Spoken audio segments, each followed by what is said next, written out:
Show you the guts of the house that make it all these systems work. Underneath the breezeway is 24,000 gallon cisterns, and I can access them through these panels.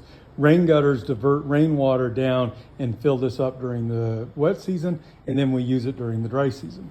And then that rainwater goes through here, our water treatment system. So we have a pump that pumps the water out of the cistern, a big pressure pump to keep the pressure up. And it goes through a series of different filters, including reverse osmosis and a UV light, which is right over there.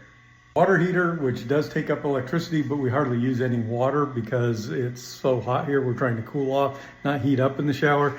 And there's no propane or open flame since there's no fire department here. After that water gets used, the black water comes down here in one system, which is a series of digesters that break it down. And then there's also a gray water system. After it's treated, it has no smell or anything like that. And it comes out here to our pond, which as you can see is full of vegetation, as well as lots of live fish, frogs, tadpoles, birds, all that. Just love this space. For electricity, we have solar panels up on the roof. It comes down here through these inverters, which then feed it into these huge batteries here. And with that, we can keep mine and my sister's house powered all of the time. And all of these systems are now automated so that I can control them no matter where I am. And there are cameras everywhere so I can keep a watch on everything that's going on. And if the batteries ever run out of power, I've got this generator that I can hook up to generate electricity and recharge the batteries.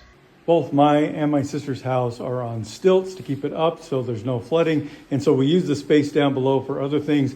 This is my scuba room where I keep all of my scuba gear and the scuba gear I have for friends and family that come down and visit. Outside in the garden, we grow things like these pineapples that we got growing here and bananas, mangoes, papaya, stuff like that. We also decided to build out the area under the houses by putting in a little guest house. This is a 2-bedroom guest house. With bath and everything like that, and a kitchen. This is almost in constant use. Even if I'm not here, somebody's usually here, staying, family or friends. But it's important because if my mother ever needs somebody to watch after her, she can come down and have her own apartment. And then when I'm old, if I can't get around very well, I can have a full-time nurse come and stay here and take care of me up above. And I can do that for a fraction of what it would cost me to get assisted living in the United States. So I think this is a pretty good investment.